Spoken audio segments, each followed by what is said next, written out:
अस्सलाम वालेकुम रहमतुल्लाहि वबरकातुहू। आप देख रहे हैं टॉप 10 VGNM और मैं हूं गुलाम नबी मदनी। दुनिया भर से आज की 10 बड़ी और इंतहाई अहम खबरें जिन पर आज हम बात कर रहे हैं। नाज़रीन किराम, आज 14 अप्रैल 2021 है और आज दिन है बुध का। ये टॉप 10 VGNM का शाम का बुलेटिन है।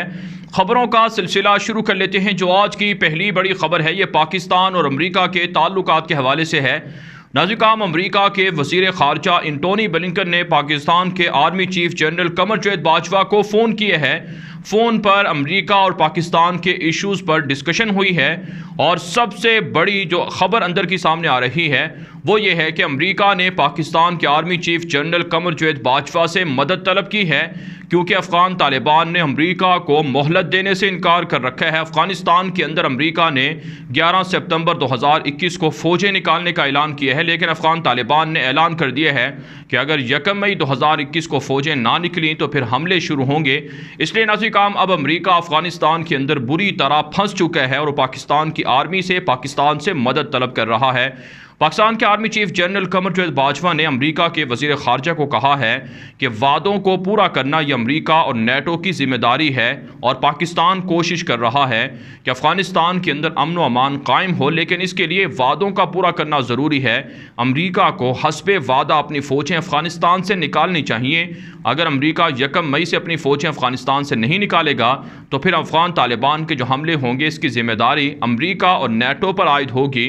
पाकिस्तान इसमें अमरीका के साथ कुछ ताउन नहीं कर सकता है। यही वजह नाज़रीन, अब बुरी तरह से अमरीका नेटो फंस चुके हैं और जो अमरीका के वज़ीर ख़ारजा एंटोनी ब्लिंकन हैं, इन्होंने नेटो के अहम ओहदेदारों से मुलाकातें भी की हैं।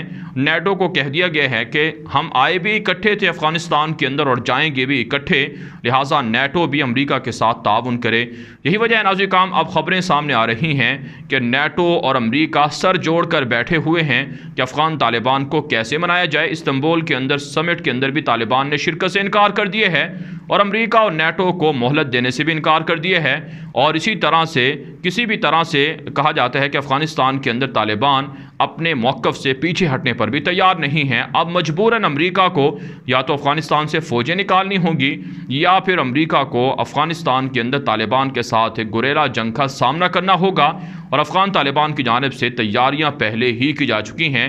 यूँ नाज़रीन, आने वाले 15 से 20 दिन अफ़गानिस्तान के हवाले से इंतहाई अहम और कठिन होने जा रहे हैं क्योंकि अमरीका और नेटो का बुरा हाल होने वाला है इन आने वाले 20 दिनों के अंदर। आगे बढ़ने को हम जो आज की दूसरी बड़ी खबर है ये मकबूजा कश्मीर से है। नाज़रीन, मकबूजा कश्मीर के अंदर भारतीय फ़ौज पर आज मुजाहिदीन ने बड़ा हमला कर दिया है जिसके नतीजे में भारतीय फ़ौज के कम अज़ कम 3 एहलकार हलाक हुए हैं जबकि 7 एहलकार ज़ख्मी बताए जाते हैं। गोडी मीडिया, भारत का झूठा मीडिया, मुजाहिदीन की ये कार्रवाइयाँ नहीं बताता है और भारत के मोदी दहशतगर्द की हुकूमत ने मकबूजा कश्मीर के अंदर सहाफ़ियों को मॉनिटरिंग से पहले ही रोक दिए है। लेकिन हम आपको ये अपडेट दे रहे हैं, अंदर की खबर है ये मकबूजा कश्मीर के अंदर फ्रीडम फाइटर्स और मुजाहिदीन की कार्रवाइयों में भारतीय फोर्सेस को भारी नुकसान बर्दाश्त करना पड़ रहा है। इसके अलावा नाज़रीन, आज कश्मीर के अंदर भारतीय पुलिस की जानिब से दरिंदगी का मुजाहरा किया गया है। कुलगाम का इलाका है जहाँ पर लोगों के घरों के अंदर घुस कर तशद्दुद किया गया है, टॉर्चर किया गया है और ख़वातीन को ज़दकोब किया गया है। ख़वातीन पर भी तशद्दुद हुआ है और इतला सामने आ रही हैं कि 8 कश्मीरी नौजवान आज भी गिरफ्तार कर लिए गए हैं। रोज़ाना की बुनियाद पर कश्मीरियों पर भारतीय फोर्सेस जुल्म कर रही हैं जो मकबूजा कश्मीर के अंदर इंसानी हकूक़ की बहुत बड़ी वायलेशन भी है। इसी हवाले से नाज़रीन, मकबूजा कश्मीर के अंदर मुख्तलिफ पोस्टर्स भी अवेज़ा किए गए हैं, बैनर्स भी लगाए गए हैं जिसमें तमाम कश्मीरियों से मुत्तहिद होकर भारतीय फोर्सेस के ख़िलाफ़ लड़ने का अज़म ज़ाहिर किया गया है। इसके अलावा नाज़रीन, एक और जो बड़ी खबर मकबूजा कश्मीर से सामने आ रही है, तमाम सियासी जमातों ने, मजहबी तंजीमों ने कश्मीर के अंदर कहा है कि ख़ित्ते के अंदर अगर अमन व अमान चाहते हैं अमरीका या आलमी ताकतें तो इसके लिए कश्मीर के अंदर अमन व अमान कायम करना होगा, वरना साउथ एशिया के अंदर किसी भी सूरत है अमन व अमान कायम नहीं हो सकता है। बारह नाज़रीन, आगे बढ़ते हैं जो आज की तीसरी बड़ी खबर है। यह नाज़रीन अफ़गानिस्तान के मामलात के हवाले से है। अफ़गानिस्तान की अंदरूनी सूरत सूरत हाल के हवाले से है। ताज़ा तरीन खबर सामने आ रही है कि वाशिंगटन की जानिब से मुख्तलिफ इत्तेहादी मुल्कों से राबते और मीटिंग शुरू कर दी गई हैं कि अमरीका की फ़ौजें और नेटो की फ़ौजें अफ़गानिस्तान से कब निकलें। इस हवाले से अफ़गानिस्तान का तुलु मीडिया नेटवर्क है जिसने खबर दी है कि अमरीका के वज़ीर ख़ारजा एंटोनी ब्लिंकन ने कहा है कि हम अफ़गानिस्तान से निकलने जा रहे हैं, लेकिन जल्दबाजी में नहीं निकलेंगे, लिहाजा तालिबान हमारे साथ ताउन करें। साथ नाज़रीन में एक और बड़ी खबर सामने आ रही है कि बरतानिया की जानिब से अपनी फ़ौजें अफ़गानिस्तान से निकालने का ऐलान कर दिया गया है। बरतानिया ने कहा है कि 700 से ज़ायद हमारी जो फ़ौजें अफ़गानिस्तान के अंदर हैं उन्हें अमरीका के साथ नेटो के साथ 11 सितंबर 2021 को निकाल लिया जाएगा। दूसरी जानब नाज़रीन अफ़गान तालिबान के तर्जुमान ज़बीहुल्लाह मुजाहिद ने ट्विटर अकाउंट पर लिखा है कि इमारत इस्लामिया अमरीका नेटो को वार्निंग दे रही है कि अगर अपनी फ़ौजें डेडलाइन पर ना निकाली गईं, 1 मई 2021 को ना निकाली गईं, तो अफ़गान तालिबान की कोई जिम्मेदारी नहीं होगी अगर अमरीका और नेटो पर हमले होते हैं या उन्हें नुकसान पहुँचता है। साथ नाज़रीन में एक और बड़ी खबर सामने आ रही है कि आज अफ़गान तालिबान और काबुल फ़ौज में झड़पें जारी रही हैं। काबुल हुकूमत के मज़ीद 33 एहलकार हलाक कर दिए गए हैं, जबकि तालिबान का दावा है कि 26 काबुल फ़ौजी आज हथियार डालकर सरेंडर हुए हैं। कई चेक पोस्टों पर फ़ौजी अड्डों पर भी तालिबान ने कब्जा कर लिया है। आगे बढ़ने को जो आज की चौथी बड़ी खबर है, यह नाज़रीन भारत और फ्रांस के ताल्लुकात के हवाले से है। नाज़रीन भारतीय वज़ीर ख़ारजा जयशंकर से फ़्रांसीसी वज़ीर ख़ारजा की मुलाकात हुई है। फ़्रांस के वज़ीर ख़ारजा ने भारत का दौरा किया है। 3 रोज़ा दौरा ये सामने आया था जिसमें भारत और फ्रांस के दरमियान कई अहम माहिदों पर दस्तखत हुए हैं। इस हवाले से भारतीय मीडिया रिपोर्ट कर रहा है कि जिस तरह से राफेल तैयारे भारत को फ्रांस ने फराहम किए हैं, इसी तरह से फ्रांस भारत की नेवी को जदीद जंगी आबदोज़ें और बाहरी जहाज़ भी फराहम करेगा। आर्टिफिशियल इंटेलिजेंस टेक्नोलॉजी भी भारत को दी जाएगी ताकि चाइना और पाकिस्तान के मुकाबले में भारत मजबूत हो सके।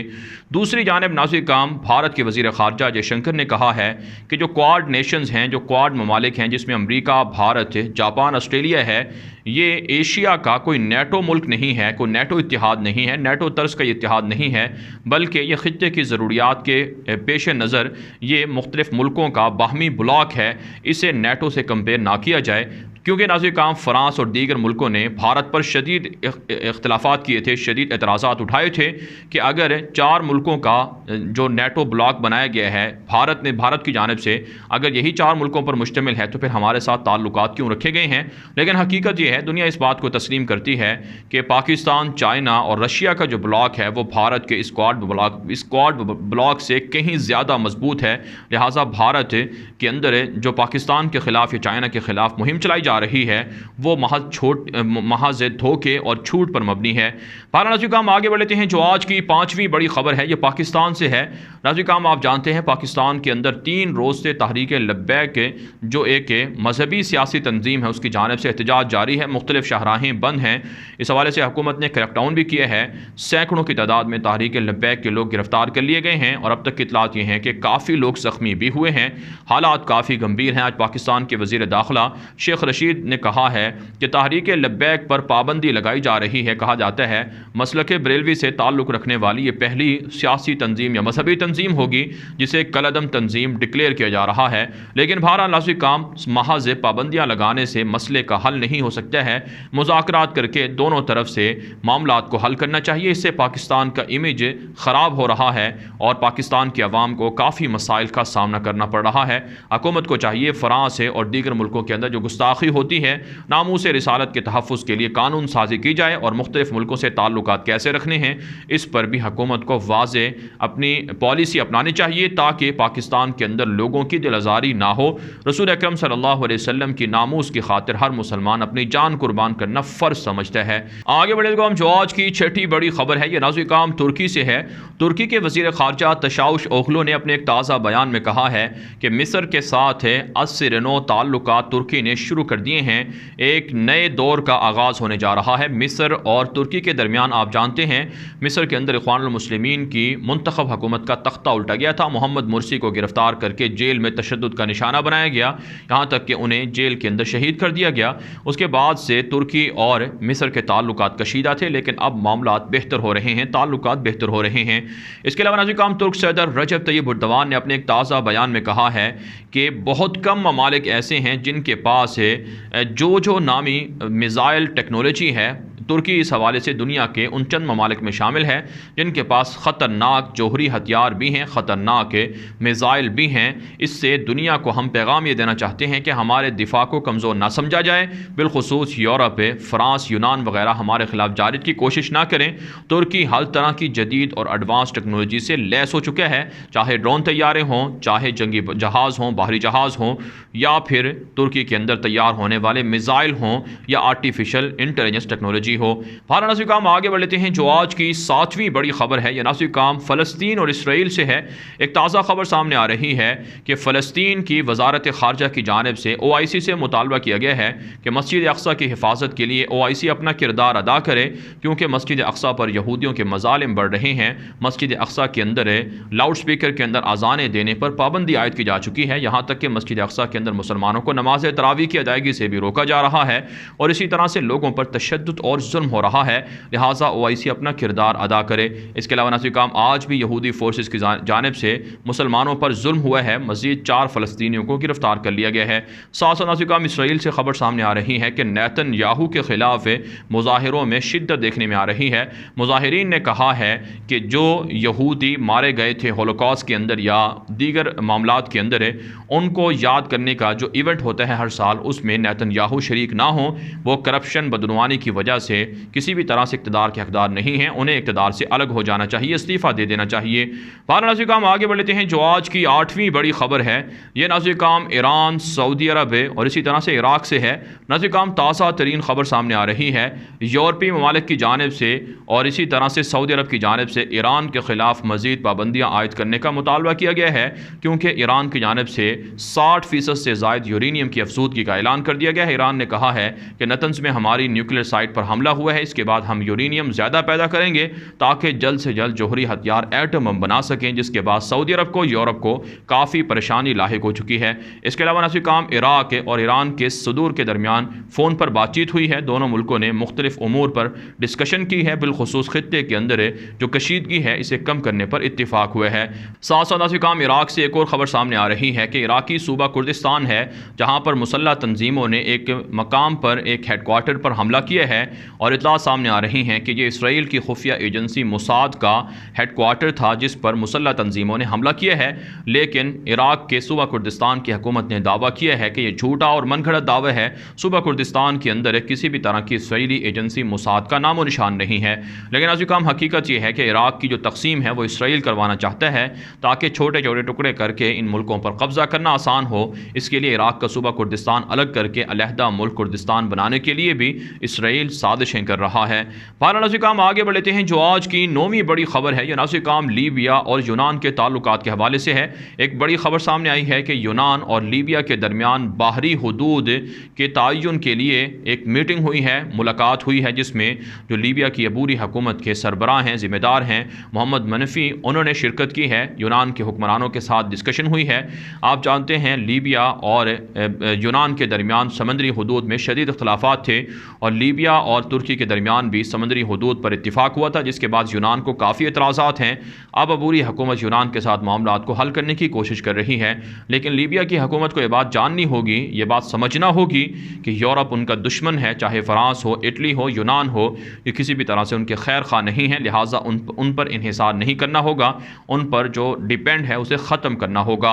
भारत नाज़रीन काम आगे बढ़ लेते हैं। जो आज की 10वीं बड़ी खबर है, यह नाज़रीन काम अमरीका से है। अमरीका के अंदर मिनियापोलिस नामी एक इलाका है जहाँ पर एक और सियाह फाम को कत्ल किया गया था।